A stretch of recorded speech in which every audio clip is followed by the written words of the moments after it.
dengan jabatan fungsional lektor. Saya merupakan dosen tetap Yayasan Universitas Al-Azhar Medan, dosen Prodi Akuntansi Fakultas Ekonomi. Pada kesempatan ini, saya akan menyampaikan penilaian diri dosen dalam unjuk kerja Tridharma Perguruan Tinggi atau disebut dengan PDD UKT-PT sesuai dengan bidang yang saya jalani, yaitu akuntansi. Sesuai dengan riwayat mengajar saya mengampu beberapa mata kuliah, diantaranya Auditing 2, Akuntansi Keuangan Lanjutan 2, Akuntansi Perpajakan, Akuntansi Internasional, Akuntansi Biaya, serta Pasar Uang. Pada saat ini saya mengampu mata kuliah Auditing 2. Mata kuliah Auditing 2 berfokus pada 3 SKS. Mata kuliah Auditing 2 ini merupakan kelanjutan dari mata kuliah Auditing 1. Pembahasan dalam mata kuliah Auditing 2 meliputi pemahaman tentang model belajar mengajar metodologi audit, pengujian pengendalian untuk berbagai audit terhadap siklus transaksi seperti siklus pendapatan, pengeluaran, produksi, SDM, serta pengujian substantif terhadap berbagai saldo akun seperti saldo utang, utang usaha, aktiva tetap berwujud, aktiva tetap tidak berwujud, persediaan, investasi, utang jangka panjang, dan tahap akhir akan dibahas mengenai penyelesaian pekerjaan audit sampai dengan penyusunan laporan audit. Sifat pembahasan dalam mata kuliah ini adalah analisis topik dan pembahasan bahan-bahan yang diperoleh dari berbagai referensi seperti buku, artikel, dan berbagai jurnal. Capaian pembelajaran dalam mata kuliah ini yaitu mahasiswa secara garis besar memahami wawasan atau pengetahuan terkait perencanaan program audit terhadap berbagai siklus kegiatan perusahaan dan bagaimana melaksanakan pengujian terhadap teknis yang saya gunakan yaitu dalam sistem pembelajaran ini yaitu sistem DIA, di mana D untuk delivery yaitu proses penyampaian materi dengan baik kepada mahasiswa agar mudah dipahami seperti PowerPoint dan pemaparan dari PowerPoint tersebut, dan I untuk interaction yaitu interaksi antara dosen dengan mahasiswa ataupun interaksi mahasiswa dengan mahasiswa yang lainnya, dan E untuk assessment yaitu pemberian tugas yang diberikan kepada mahasiswa dan evaluasi terkait pengukuran tingkat pemahaman mahasiswa dalam menerima materi pembelajaran yang telah disampaikan. Adapun referensi buku yang digunakan dalam pembelajaran Auditing 2 ini yaitu Elder Randall J, B5, dan Aren Alvin tahun 2014 dengan judul bukunya Auditing and Assurance Service edisi ke-15 New Jersey Person Practice Hall. Yang kedua, Standar Profesional Akuntan Publik IAP tahun 2013, dan yang ketiga saya menggunakan buku dari Poynton William C, Johnson Raymond N tahun 2006 dengan judul buku Modern Auditing edisi 8 New York John Milley and Son. Metode pembelajaran yang dilakukan adalah dengan pemaparan materi, ceramah, diskusi tanya jawab, saran, post-test, diskusi kelompok, dan penilaian akhir hasil belajar dengan persentase 20% kehadiran, 20% kuis tugas dan performa mahasiswa, 30% UTS, dan 30% UAS. Berikut video pembelajaran mata kuliah Auditing 2. Oke, selanjutnya saya akan bertanya mengenai tujuan dari audit siklus pengeluaran. Siapa yang bisa? Ya, Bu. Oke, silakan Ijat. Oke, jadi tujuan audit itu seperti menguji kewajaran asasi manajemen atas transaksi dan saldo akun siklus pengeluaran. Ada juga asasi manajemen yang mana pernyataan eksplisit dan implisit. Juga ada kriteria kewajaran asasi. Itu ada yang pertama sesuai bukti pendukung dan sesuai standar akuntansi keuangan. Oke, benar sekali tadi yang disampaikan oleh teman kita Ijat. Jadi tujuan dari audit siklus pengeluaran itu yaitu untuk mengetahui wajar tidaknya pengeluaran dari suatu perusahaan. Jadi tahu ini enggak?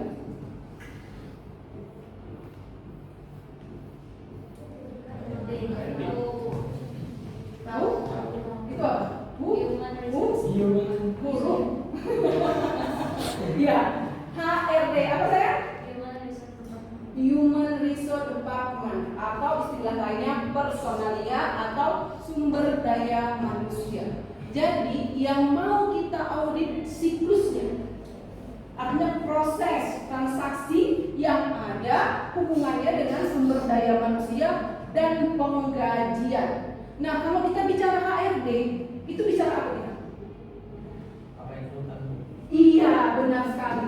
Perekrutan karyawan, ya. Berarti kita membahas terkait perekrutan karyawan yang artinya berhubungan dengan gaji.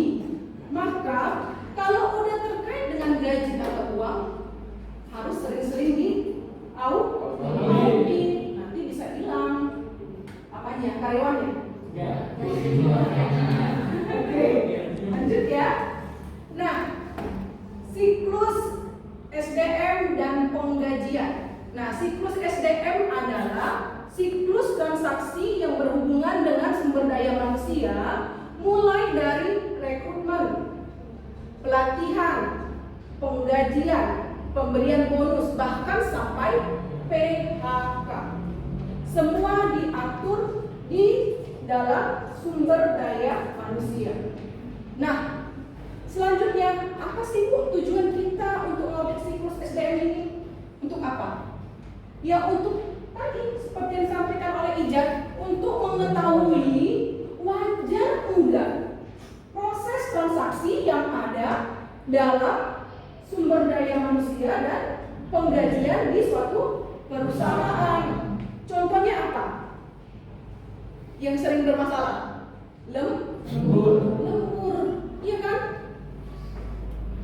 Jangan nanti kita bekerja 7 sampai 8 jam, tapi perusahaan nyuruh kita kerja 10 jam. Artinya ada 2 sampai 3 jam waktu berlebih kan? Inilah yang harusnya jadi hak karyawan. Nah, inilah yang akan dihitung lembur dan itu akan dibahas di SDM dan penggajian. Sampai sini paham? Kalau terkait ini gampang ya, soalnya ada di bukunya gitu ya. Oke, selanjutnya ya, kita akan bahas tentang kegiatan atau aktivitas apa aja yang ada di SDM. Nah, yang pertama itu ketika perusahaan membutuhkan karyawan atau pegawai, maka perusahaan harus melakukan rekrutmen, penerimaan karyawan baru. Setelah dilakukan rekrutmen, apalagi dilakukan pelatihan atau training. Karyawan-karyawan baru tadi akan di-training, lalu dilakukan evaluasi. Setelah dievaluasi, baru akan diberikan gaji. Nah, itu ada potongan Bu. Berarti gaji dipotong. Kira-kira menurut apa yang berpengaruh, apa yang bisa memotong gaji? Kira-kira apa? Keterlambatan. Berarti absensi, ya kan? Keterlambatan. Membahas semua kegiatan atau aktivitas yang ada di SDM dan penggajian. Yang pertama, ketika perusahaan membutuhkan karyawan baru, maka dilakukan rekrutmen. Nah, proses rekrutmen inilah salah satu yang harus diaudit. Kenapa? Seleksi. Iya, kenapa pada siklus rekrutmen harus dilakukan audit? Kenapa? Yang pertama apa? Agar didapatkan atau diperoleh karyawan yang sesuai dengan standar perusahaan. Yang kedua, apa? Agar menjamin perusahaan sudah menjalankan semua standar operasional sesuai dengan peraturan perusahaan dalam rekrutmen karyawan baru. Karena pada siklus rekrutmen inilah banyak terjadi fraud. Contohnya? Iya, yang lagi viral sekarang ya, orang dalam modal, ya kan? Nah, pada siklus rekrutmen itulah orang dalam itu disisipkan. Makanya bisa terjadi fraud. Makanya SDM itu siklusnya harus diaudit. Nah, setelah dilakukan rekrutmen, akan dilakukan training atau tadi pelatihan. Ada juga perusahaan menyebutnya diklat, pendidikan diklat ya. Setelah dilakukan pelatihan, lalu dilakukan evaluasi. Nah, di evaluasi ini juga sering terjadi fraud.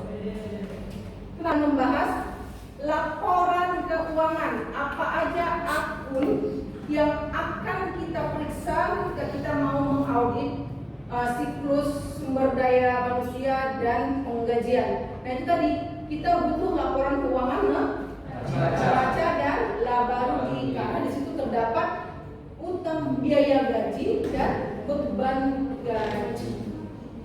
Jadi secara keseluruhan tujuan dari audit sumber daya manusia dan penggajian itu adalah untuk melihat tadi benar tidak, wajar tidak angka yang disajikan atau pencatatan sudah sesuai dengan aturan standar akuntansi.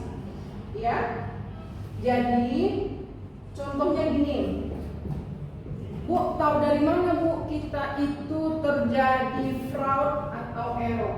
Karena dalam auditing itu ada dua kesalahan. Yang pertama error, ya, error. Yang kedua fraud. Jadi nanti kalau kalian jadi auditor harus teliti dalam menentukan hasil audit. Jangan kejam-kejam kali lah. Kalau memang dia error, ya dibilang error. Kalau memang dia fraud, dibilang fraud. Jadi bedanya apa error sama fraud? Kalau error tidak sengaja. Tapi kalau fraud ini artinya disengaja. Jadi kalau kesalahan yang terkait error namanya manusia ya, wajar. Contohnya pas dia lagi nggak fit atau pas lagi dia pusing atau capek lelah, dia salah mencatatkan jumlah gajinya itu.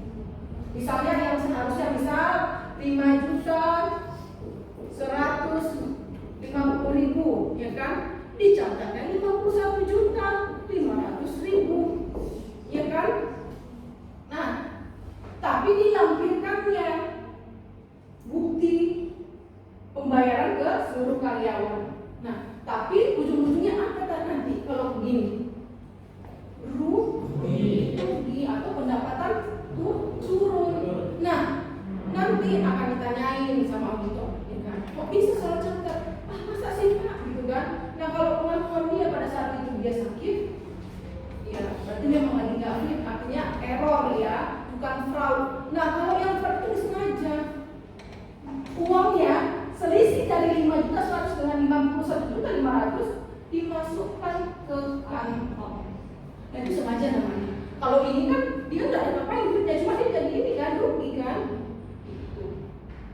Nah, sampai sini paham? Oke, kita lanjut ya.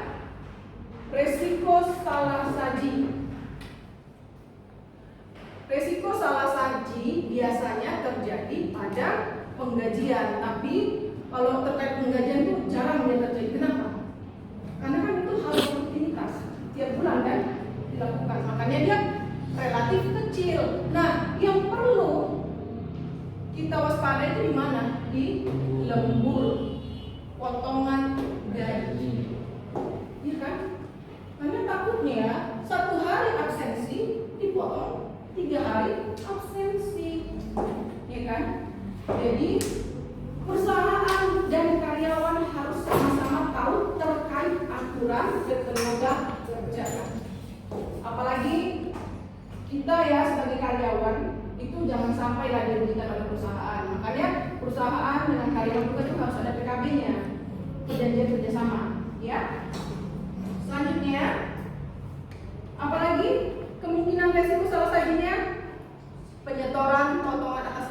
terutama pajak. Nah, pajak ini kan dipotong langsung sama perusahaan.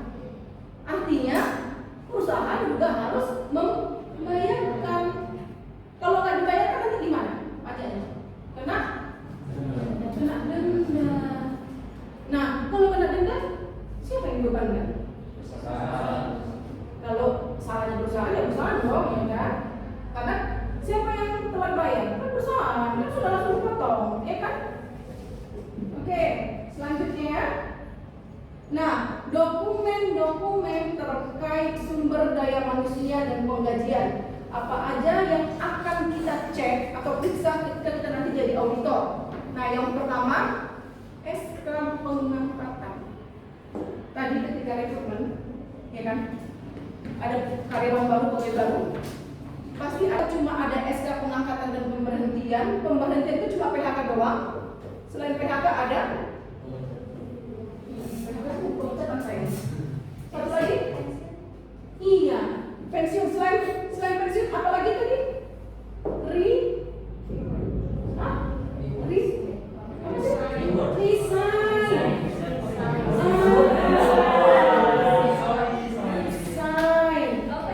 Kalau resign itu pemutusan hubungan kerja, tapi yang memutuskan siapa?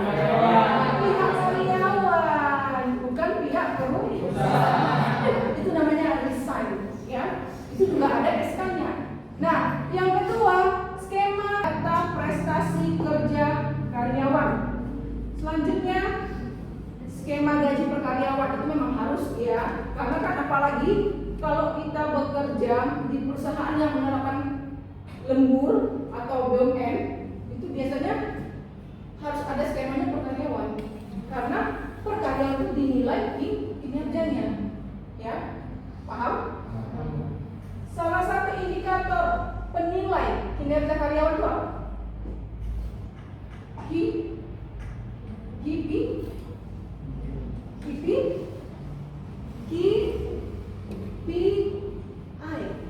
Key Performance Indicator.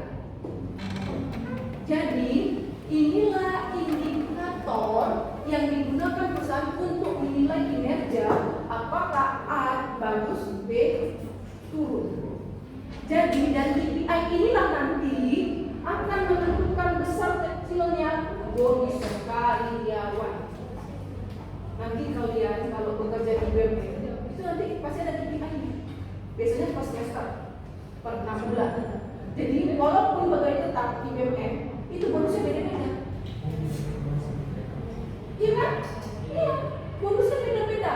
Atau satu level grade jabatan sama nih, sama-sama kepala cabang, beda gaji, beda bonus. Itu perusahaan biasanya BUMN, ya kan? Karena apa? Dia berdasarkan KPI-nya, kinerja. Kalau kinerjanya bagus terus bonus. Itu dia. Nah, selanjutnya apa lagi? Data diri per karyawan. Data diri ini untuk apa? Apa? Iya, selain itu promosi. Karena perusahaan itu nggak mungkin nyimpan modalnya dalam bentuk cash. Ya, karena cash itu juga dibatasi. Makanya selebihnya harus dalam bentuk prakerja, saldo dan deposit. Oke, yang ketiga, daftar alokasi biaya gaji. Dan yang keempat, daftar pemotongan pajak. Yang kelima, laporan pembayaran pajak. Dan yang terakhir, rekening-rekening penggajian. Ya, apa-apa aja itu nanti kita cek seperti biaya gaji, utang gaji, BPH asal bulan 21. Sampai sini paham? Alhamdulillah. Oke, fungsi dari transaksi tadi apa? Ini dia. Untuk rekrutmen karyawan, ya kan? Kenapa? Untuk rekrutmen kita di SK pengangkatan dan pemberhentian tadi kan kita jadi tahu kan? Oh, banyak pensiun. Artinya apa? Banyak yang kosong jabatannya. Kita masih butuh pegawai baru. Nah, yang kedua, otorisasi perubahan tarif gaji. Nah, perubahan tarif gaji ini harus disetujui oleh atasan, terutama di direksi. Karena yang menentukan peraturan perusahaan itu para direksi. Bapak kan? Bapak perusahaan kan? Nah, yang ketiga, penyiapan dan penyediaan jam kerja. Biasanya ini perusahaan kalau BPN itu pakai fingerprint ya, tapi sekarang nggak fingerprint pun. Ada perusahaan yang bisa pakai link doang ya, dimanapun. Ya, jadi rekrutmennya gimana? Sesuai enggak? Ada nggak perubahan tarif? Dan itu diotorisasi oleh siapa? Disetujui oleh siapa? Nah, penyiapan dan penyediaan jam kerja, ya kan? Pembuatan daftar gaji, pokoknya 6 poin ini harus masuk agenda kita selaku auditor. Selanjutnya, pengujian substantif. Kalau pengujian substantif sudah tahu ya, apa itu pengujian substantif? Pengujian yang dilakukan dengan mengumpulkan sampel. Nah, kalau sampel udah dikumpulkan diapain? Dibandingkan, terus dibuat rasio, terus apa lagi? Iya, dilakukan pengujian secara sampel. Ya, jadi kan tadi udah nerima apa? Laporan raja laba rugi, ya kan? Terus bukti transaksi, apa tadi? Apa pajak? Bukti slip gaji, bukti pajak. Kalau itu semua udah kalian kumpulkan, barulah kalian bandingkan dan kalian buat rasio, baru bisa kita buat laporan akhir audit. Oke, selesai rupanya ya, nggak terasa ya. Jadi sekian sudah materi saya terkait audit siklus SDM dan penggajian. Nah, kira-kira ada yang bertanya atau ingin menambahi? Apakah tujuan dan manfaat dari penilaian kinerja dalam perusahaan? Manfaat dari penilaian kinerja perusahaan. Tadi seperti yang saya sampaikan, KPI, Key Performance Indicator, itu kan sebagai apa? Penilaian dari kinerja perusahaan, iya karyawan. Nah, itu berfungsi untuk apa? Yang pertama, untuk bonus. Jadi semakin tinggi KPI-nya, semakin bagus kinerjanya, semakin tinggi bonusnya. Jadi salah satu manfaatnya itu. Nah, yang kedua apa? Sebagai dasar untuk promosi jabatan. Iya kan? Pihak manajerial pasti akan melihat KPI kan? Oh, yang kinerjanya bagus, iya kan? Pasti akan naik duluan. Nah, kalau tidak dibuat penilaian atas kinerja, itu efeknya apa? Perusahaan nggak maju, bisa-bisa bangkrut, tutup, karyawan di PHK, ya kan? Tapi kalau dilakukan penilaian, itu jadi apa? Iya, acuan dan motivasi karyawan untuk memberikan yang terbaik ya, kinerja yang terbaik untuk perusahaan. Jadi kalau karyawannya pun sudah bekerja dengan baik ya kan, semangat, perusahaan juga akan maju dan berkembang. Kalau perusahaan maju dan berkembang, otomatis gaji dan bonus akan berkembang juga, kan? Iya kan? Gitu kan? Iya. Oke, selanjutnya ada lagi? Oke, saya silakan. Siapa yang bertanggung jawab atas pengelolaan dan pengembangan dalam organisasi bisnis? Yang bertanggung jawab pada organisasi atau perusahaan, siapa kira-kira? Manajer operasional, terus profesional SDM-nya. SDM, siapa lagi? Profesional. Oke, ada lagi? Oke, saya silakan. Mengapa perusahaan itu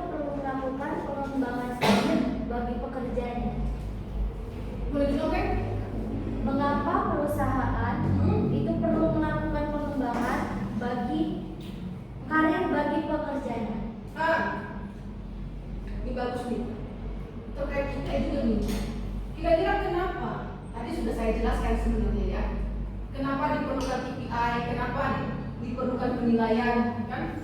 Sama seperti yang tadi disampaikan oleh teman kita, kenapa diperlukan atau kenapa dilakukan pengembangan karir bagi pekerja? Kenapa?